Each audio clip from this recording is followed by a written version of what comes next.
हरियाणा की सियासत में पूर्व केंद्रीय मंत्री वीरेंद्र सिंह को हमेशा सीएम इन वेटिंग के तौर पर जाना जाएगा, लेकिन अब उनके साथ इस कैटेगरी में एक और दूसरा नेता भी शामिल हो गया है जो लगातार 3 चुनाव से हरियाणा का सीएम बनने का ख्वाब देख रहा है, लेकिन तीनों बार उनकी दावेदारी को खारिज कर दिया गया है।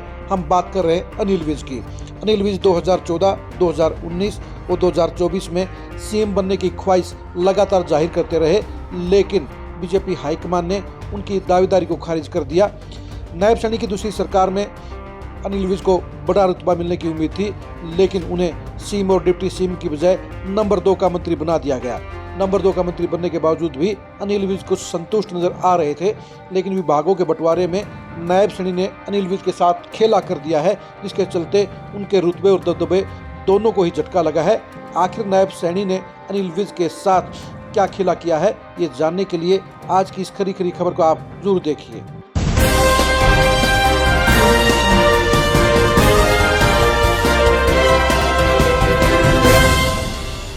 अनिल विज को हरियाणा की पॉलिटिक्स में उनके समर्थक गब्बर के नाम पर जानते हैं। वो उनको दमदार नेता बनाते हैं और अनिल विज खुद भी बार बार हरियाणा का सीएम बनाने की ख्वाहिश को जाहिर भी करते आए हैं, लेकिन बीजेपी हाईकमान उनकी दावेदारी को हमेशा रिजेक्ट करता आया है। इस बार उनकी नाराजगी को खत्म करने के लिए नंबर 2 पर उनकी ओथ भी करवाई गई, यानी नायब सैनी के बाद नंबर 2 का मंत्री उन्हें बनाया गया।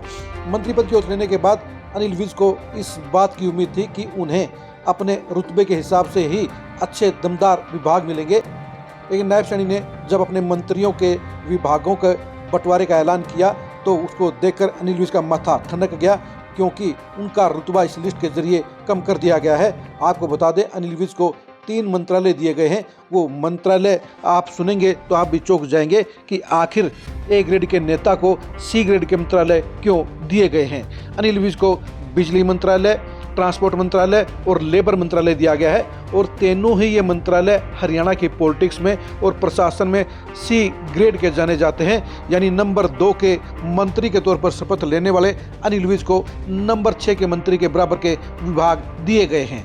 यानी जिस गृह मंत्रालय की उम्मीद अनिल विज कर रहे थे वो उनको नहीं दिया गया है। पिछली बार का हेल्थ डिपार्टमेंट भी उनसे छीन लिया गया है, और उनको जो मंत्रालय दिए गए हैं उनका हरियाणा की सियासत में ज़्यादा रुतबा नहीं माना जाता है, ज़्यादा वजन नहीं माना जाता है, ज़्यादा रसूख नहीं माना जाता है, और ये विभाग साफ तौर पर अनिल विज के रुतबे के साथ मैच नहीं करते हैं, क्योंकि अनिल विज जिस गब्बर के रुतबे के साथ अपनी सियासत कर रहे थे, जिस रुतबे के साथ वो मुख्यमंत्री पद की दावेदारी कर रहे थे, उन विभागों को लेकर साफ तौर पर कहा जा सकता है कि उनके साथ नाइंसाफ़ी हुई है, उनके साथ अनदेखी की गई है, और उनका वजन बढ़ाने की बजाय कम करने का प्रयास किया गया है। जी हाँ, अगर आप गौर से देखेंगे तो ना तो बिजली मंत्री का रुतबा उनके साथ में फिट बैठता है, ना ही ट्रांसपोर्ट मंत्री का रुतबा उनके साथ मैच करता है, और ना ही लेबर मिनिस्टर का रुतबा उनके साथ मैच करता है। ये तीनों ही मंत्रालय नायब सैनी ने उनको दिए गए हैं, लेकिन तीनों ही मंत्रालय अनिल विज की पर्सनैलिटी के साथ, उनके गब्बर के रुतबे के साथ मैच नहीं करते हैं।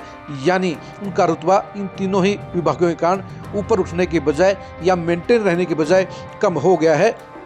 अनिल विज को अब मजबूरी में इन विभागों को अब एक्सेप्ट करना पड़ा है, लेकिन जिस हिसाब से आज उन्होंने 3 बस अड्डों पर जाकर चेकिंग की गई है, वो चेकिंग भी इस बात को जाहिर करती है कि अनिल विज अब अपने रुतबे को बचाने के लिए संघर्ष करेंगे। वो लगातार ये दिखाने की कोशिश करेंगे कि वो इन विभागों में खुश हैं, और इसलिए वो औचक निरीक्षण भी करेंगे, इसलिए वो अपने विभागों के अधिकारियों को सस्पेंड भी करेंगे, वो अपने डिपार्टमेंट के अधिकारियों की क्लास भी लेंगे। लेकिन सच्चाई ये है कि अनिल विज को जो डिपार्टमेंट दिए गए हैं वो उनके रुतबे के हिसाब से नहीं दिए गए हैं, बल्कि इन विभागों के जरिए उनके रुतबे को कम कर दिया गया है।